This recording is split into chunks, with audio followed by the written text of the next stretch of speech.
YouTube, a website with so much stuff on it.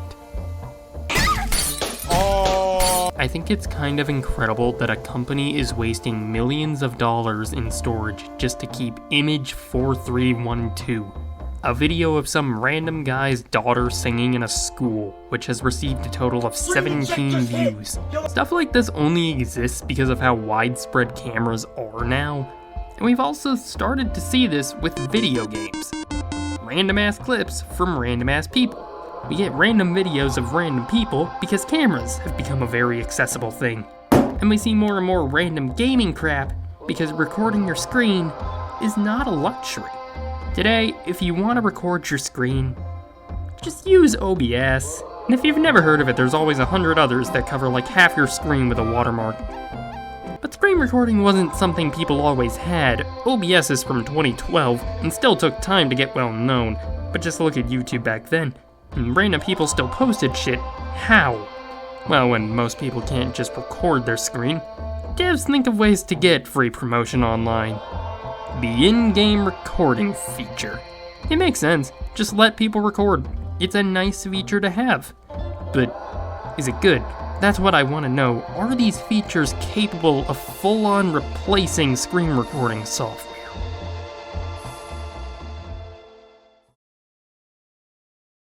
Roblox. I could give some introduction, but it's not really necessary. I mean, who could forget the host of famous games like Survive Slenderman in Area or Freaky Prison Line Simulator? Roblox has a built-in recording feature. You just go to the menus, captures, and start. This doesn't impact performance that much, which is good.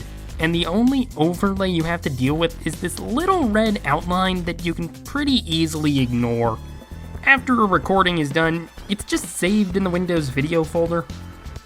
That's not very interesting, but I never use this place. I don't feel like something should be here. But I have a small confession. Everything you've seen so far was recorded with OBS. And that's because what the Roblox recorder gives me looks like this.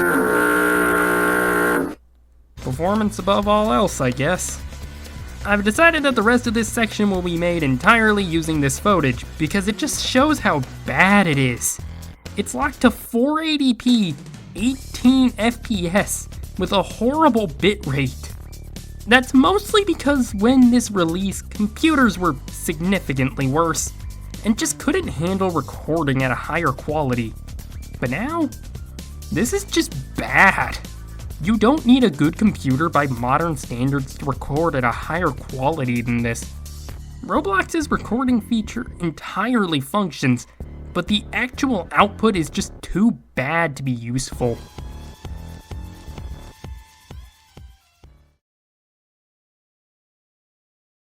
Man, I wish someone would make a mod. Gary. Now, most games made on the Source engine have support for demos, but Gary's mod is the easiest to get working in my opinion, so I've decided to focus on it specifically. Go to Options, Keyboard, and bind start/stop demo to whatever key you want. Start the recording, do Gmod things, hit the bind to stop recording, go to the main menus, demos, find the one you want, and hit make video. And now, holy shit, actual options on quality. Demos don't just record your screen, they just kind of log everything that happens and let you replay it. This is actually useful for people with lower end computers. Demos are not as demanding as recording your screen, and this lets you render videos at a higher quality than you might have been able to when your frame rate is something you have to be concerned with. It takes a while to render these, but you can just leave the game running and do something else. Shit, I just started rendering these while I wrote the script. It doesn't show all the menus, and it takes a while to render, but this has a purpose for some people, and the output is useful for anyone.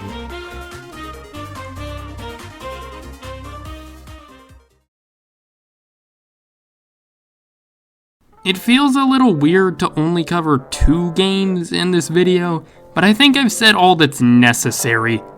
Bad quality bad, good quality good. These kinds of things are mostly obsolete now. OBS and Shadowplay exist, just use those.